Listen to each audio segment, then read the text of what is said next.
by this opportunity. Seeing your faces, the red in the room. Bobbi Wine has started something. But I want to be a contrarian on this. It's not the first one. We're invited here tonight to have a conversation. So let's have a conversation. At least I intend to start. If we don't finish it here, Bobbi can go back to Uganda and lead the fight. But those of us remaining here, we should have the conversation. And we should ask ourselves the hard questions.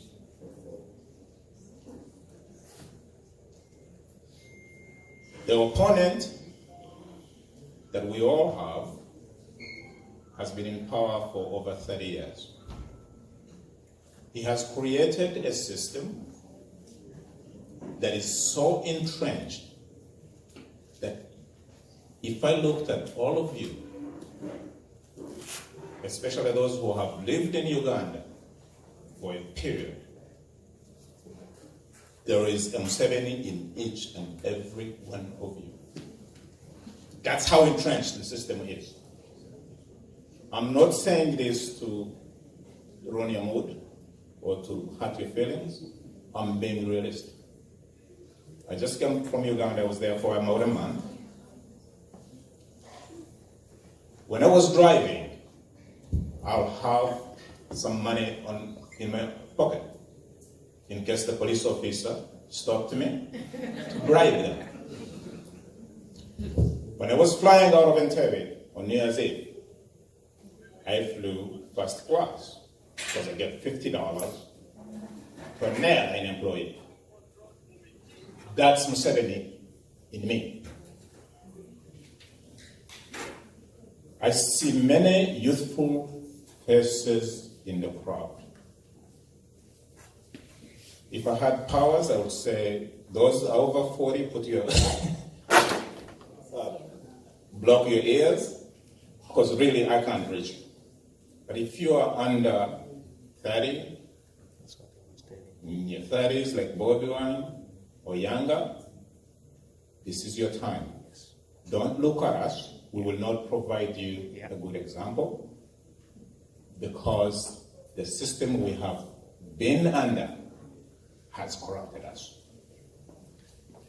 So the question and the challenge and the conversation that I want all of you to start having is, are you really ready to take on this power that you're demanding? It's easy to say yes, and probably all of you would say yes, but are you? Because Museveni, whether we want it or whether he wants it, he's going to go.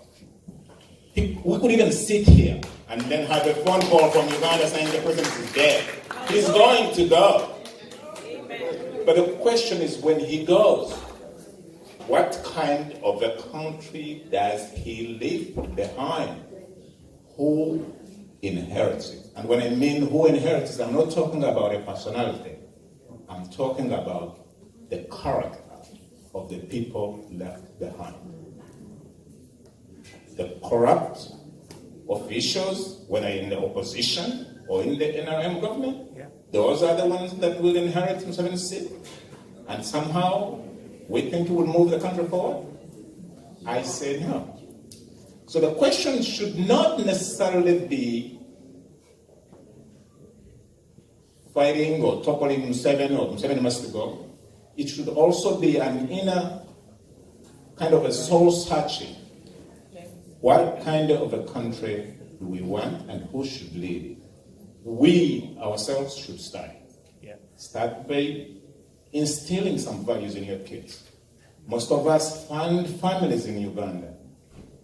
The PLE results just came out. Please, if you're seated in this crowd, don't send a dime to buy a position in a good school.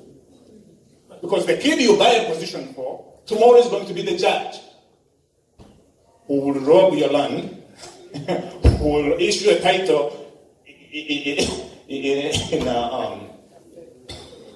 in a national forest land. So don't start, it's going to start with us to change the character of this country. Like I said, I was on the ground for about a month. I saw this, and I was shocked to find that the nature and the character of the corrupt regime that has been influenced for 30 years has really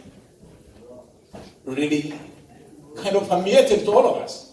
I was shocked to find it in my brothers, find it in my cousins, and everybody.